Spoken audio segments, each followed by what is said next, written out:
You're a little bit late for that, Peyton Jones. All right, Pete Mitchell. Let's do it. Wonder Twin powers activate. You know it's already started broadcasting. I know. Which means it's already started recording. Form of an eagle monkey. Should this deter me at all? It should, huh? Normal people, it would. All right. So, hey, church planner. We're here to talk about the webinar we've got coming up on July 15th at 9 a.m. Pacific Standard Time. You can register at churchplanterwebinar.com. This is going to be a really cool webinar. Peyton, why don't you tell people what's on the webinar? All right. Well, first off, we're going to be having, like, Mr. T, and then we're going to – no, I'm teasing. I made that up. But we are actually going to – I bet you we could get Mr. T. We're going to get Mr. T now. No, literally, like, all we got to do is just call that homeboy up, and I bet you we could get him on the podcast. Dude, he's a brother in the Lord. You know he's a preacher, right? I do. Yeah. And he can use the publicity. Oh, dude, think of all the things we can get Mr. T to say.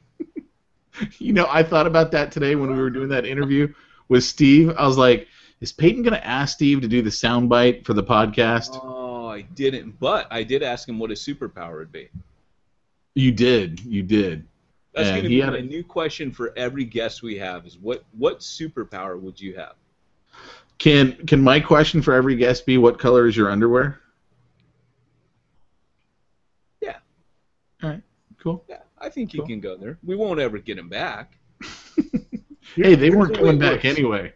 The first guy to say, I wouldn't have a superpower because I'm Batman, and Batman doesn't need a superpower. You know that guy's the king of church planners. Nice. So, in all seriousness, though, tell everybody what's on the webinar.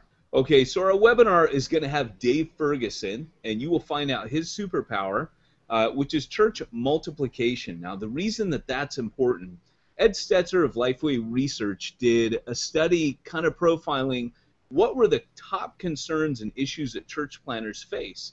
And so you church planners identified that the hardest thing for you was church multiplication. You didn't know how to hardwire into the DNA of your church plant how to multiply and how to be a multiplication church and not just a church that's adding people in.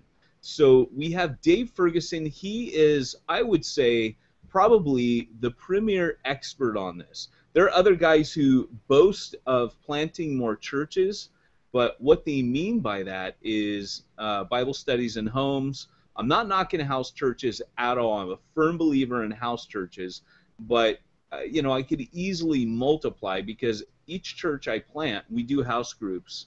But the reality is we're talking full-on churches, and Dave has a system. He's been in ministry for about 30 years now, and he has a system in place that's been trial and error. He's going to share a lot of his errors, a lot of his trials, and you're going to identify with these. And he's going to just tell you how they got it wrong at first and how they started getting it right and how they started going super fast in multiplication. And I can't wait for him to tell you about it. He's bringing the napkins, baby. And I think kind of the cool thing is that's the whole point of church planning is it's not, you know, starting a church so you can build up your own Tower of Babel, but it's to reach the lost, and that means planting many-o church and reaching more people. So that's what we're going to be focusing on. It's going to be a how-to webinar, not just a, you know, not a theory, not a just great stories, but we're going to give some great practical advice on what to do. I mean, and I think kind of the cool thing too is what we're going to be talking about, Peyton, because you and I have talked about this a lot, is mapping out, you know, what do you do if you're a brand new church plant? You could even be in core team stage phase and not even at launch yet. If you're in your first year as a church plant, I mean, one of the guys that you and I had the opportunity to have dinner with was Rick Warren, and didn't he say that they started sending out church plants ever since their very first year? Yeah, one at least. He says that starting with his first year, he's done one a year, and of course, he sent out, you know, I don't know what the count is now, but it's crazy how many. I think they've sent out like 30,000 people. Yeah. Or no, that's how many they baptized. I don't know how many people they've sent out. Yeah, But it's no longer considered a success for you to plant a church. It's considered successful if you plant a church that plants a church. And so, like for example, in Tanzania, the guys in Africa, they are just planting like crazy out there. And I know a guy who trains planners out there, and that's their final exam. Have you planted a church that has planted a church? In other words, it is hardwired into the DNA. And so for those of you just starting out in church planting that are wondering, like, how would I do that? Because I can't even think beyond the church plant right now that I'm working on. How would I actually get my church plant wired? Like, how do I? In other words, the only difference between a church of 100 and a church of 10,000 that's inwardly focused is 9,000, or sorry, it's 900 people. That's it. You have no difference other than numbers. You can be a church plant that's inward focused. You can be a mega church that's inward focused.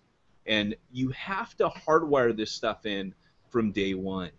And so that's what we're hoping is Dave will come on. Dave is an expert. He's great, and he'll kind of supercharge you to get it done. But like you said, Pete, if you guys don't listen to the Church Planter podcast, you'll know that that's one thing we do is we keep it very practical, very real. How do I do it? It's not just okay for you to tell me I need to do it. Tell me how to do it. I think the other guys that are really going to benefit from the webinar are even the established churches that are maybe look at revitalization and how do they get maybe a shrinking church or even a dying church? How do we get that thing revitalized? And I think some of the cool stuff that we're going to be talking about is how church planting and church multiplication can actually do that for your church. What happens when you get your church on mission and how it starts to wake people up. That's some of the cool stuff that we're going to be talking about. And that's why, it is going to be a little bit longer webinar. It's going to be from 9 a.m. Pacific Standard Time to noon, thereabout. It's about a 3-hour webinar.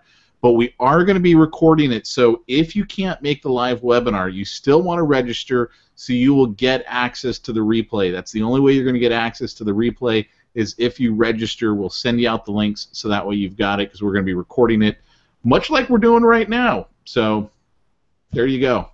Yeah. So, and we'll have other things there as well, other tools that can help equip you. So we've got other stuff for you guys as well, and it's good. Can't wait to see you. Yep. So this has been Pete Mitchell and Peyton Jones from the Church Planter Podcast and the Church Planter Magazine, reminding you that if you want to get on the webinar, you got to go to churchplanterwebinar.com.